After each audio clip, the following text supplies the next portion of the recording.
주역을 깊게 공부하신 분들 보면은 64개 가운데 겸계를 상당히 좋아하던데요. 이성경 교수님도 주역의 눈에서 겸계를 상당히 깊이 있게 설명을 하셨는데, 겸계의 의미는 무엇입니까? 네, 겸꽤 좋아하지요. 음. 그러니까 주역에서요, 64개 중에서 나쁜 말이 한 개도 없는 게 겸괴입니다. 아, 겸손. 예. 겸손하면 만사형통. 아, 이제 예. 그렇게 이제 되어 있는데, 음.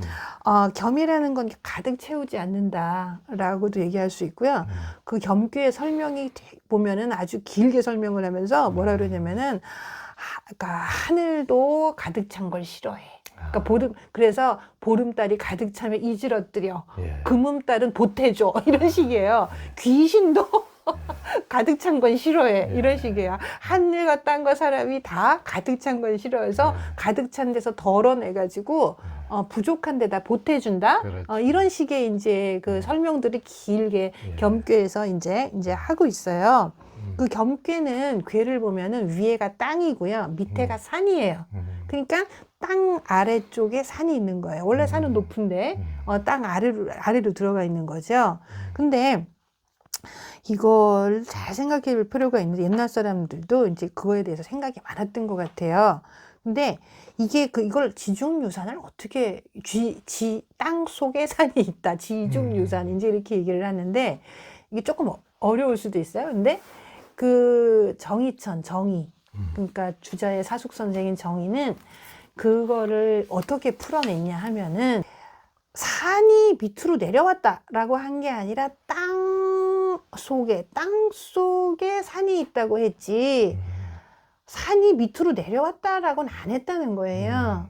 이제 그 얘기는 뭐냐면은 땅은 낮은 거거든요. 그러니까 이걸 어떻게 풀었느냐면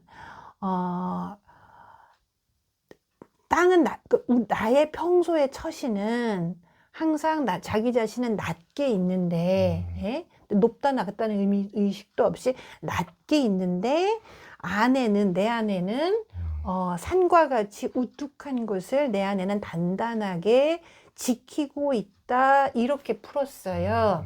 뭐 아주 쉬운 말로 하면 외유내강이라고 해야 할까? 이제 이렇게 아주 쉽게 말하면 그렇게도 얘기할 수가 있겠죠.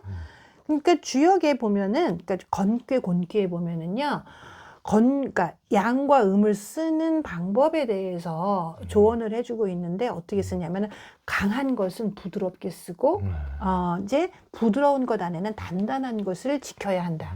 이런 말이 있어요. 그러니까 이게 뭐라면 예를 들면 대통령과 같이 힘이 센 사람은 그걸 갖다가 세게 말하는 게 아니라 부드럽게 말하는 거예요. 그럼 밑에서 알아서 해요. 그렇게 해야지 센 힘을 세게 쓰면 안 된다는 거예요.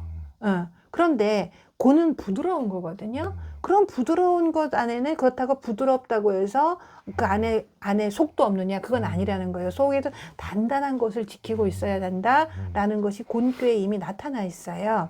그러니까 겉도 부드러운데 속까지 부드러운 물론 팥죽이거든요. 이거는 그러니까 지조가 없는 거죠. 네, 그래서 그런 도리들을 이제 이야기하면서 그 겸괴의 도리랑 이제 상통을 한다라고 이제 얘기를 할 수가 있습니다. 근데 이게 이제 도가의 노자의 도덕경에도 보면은 저는 이게 겸괴의 도가 의자에서 말하는 화광동진이란 말이 있잖아요. 화광동진은 화는 이게 부드럽게 그러니까 부드럽게 한단 말이고 광은 빛이죠. 센 빛을 부드럽게 만들어 가지고 티끌과 먼지와 하나가 된다 이런 말이거든요. 그러니까 자기의 규각을 드러내지 않고 빛을 이렇게 가려서 이제 세속과 이제 하나가 된다 이제 이런 얘기예요.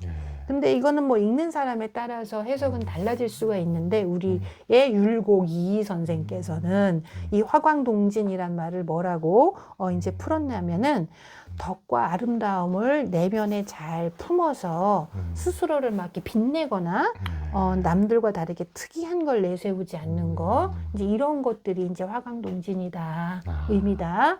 또 율곡 선생은 이제 이렇게 이제 풀었어요. 근데 겸손이라는 게요. 사람이 한때 겸손할 수는 있어요.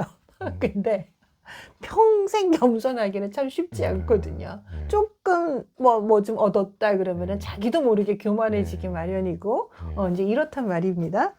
이제 그래서 왜 옛날에 뭐 사극 같은 거 뭐 왕세자들이 활쏘기 할 때 뭐 백발백중 명중할 수 있어도 마지막에 하나는 이렇게 픽 하고 딴 데다 쓰고 가득 채우지 않잖아요. 예, 그게 겸손의 도리를 배우는 거거든요. 가득 채우지 않는다라는 거를 이제 이런 거거든요. 근데 이 겸손에 관한 괴로는 이 또 퇴계 선생만한 게 없습니다. 근데 퇴계 선생이 평생 굉장히 죽을 때까지 겸손하셨죠. 그렇죠. 세상을 떠날 때까지. 그러니까. 예, 참 쉽지 않죠. 그러니까 오죽하면 퇴계 선생이 돌아가시기 전날 제자들이 점을 쳤는데 겸괴를 얻었습니다. 겸괴를 해서 최고의 구삼이라고 최고의 것을 얻었어요. 그러면서 거기에 뭐라고 나왔냐면은 군자가 이제 마침이 있으니까 끝마침이 있으니 아주 이제 길하다. 그리고 그러니까 공로가 있어도 그 겸손한 군자는 모든 사람들이 거기에 승복한다. 이런 최고의 그러니까 뭐 돌아가신다고 했으니 제자들은 얼굴빛이 무거워졌으나 그 아주 그 퇴계에 그 이제 그 돌아가실 때 얻은 괴로는 뭐 이보다 더 좋은 괴가 있을까 싶을 정도로 이제 그런 것이 이제 퇴계에 있고요. 그 조선왕조 실록에 보면은 그 사관들이 쓰는 졸기라는 게 있잖아요. 누가 이제 유명한 사람이거나 고관대작이 죽으면 거기다 그 사람의 평생에 대해서 쓰는데 대체로는 그 붓끝에 나만 아는 사람이 없죠.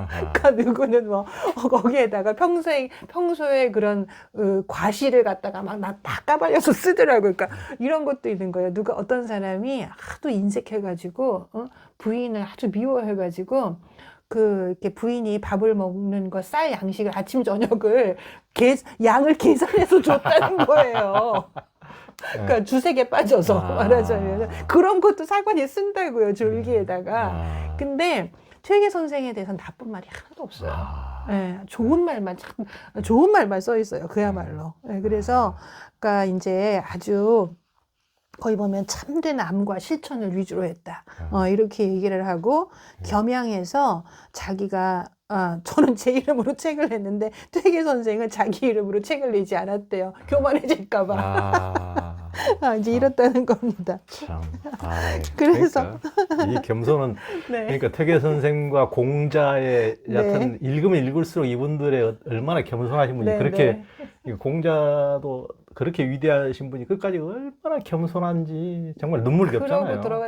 그렇게 돌아가셨죠. 그러니까. 뭐 예수님도 마찬가지시고. 그러니까 참 성인들의 어떤 대단한 면모가 그런 겁니다. 그렇습니다. 마음을 쉬는 휴심정에 오신 당신을 환영합니다. 두려움과 불안, 화, 우울, 외로움의 한 생각을 쉬어버리니 사랑과 기쁨이 가득합니다. 평화로운 생각과 언행으로 자신과 세상을 이롭고 밝게 만드시는 당신을 존경하고 축복하고 찬탄합니다.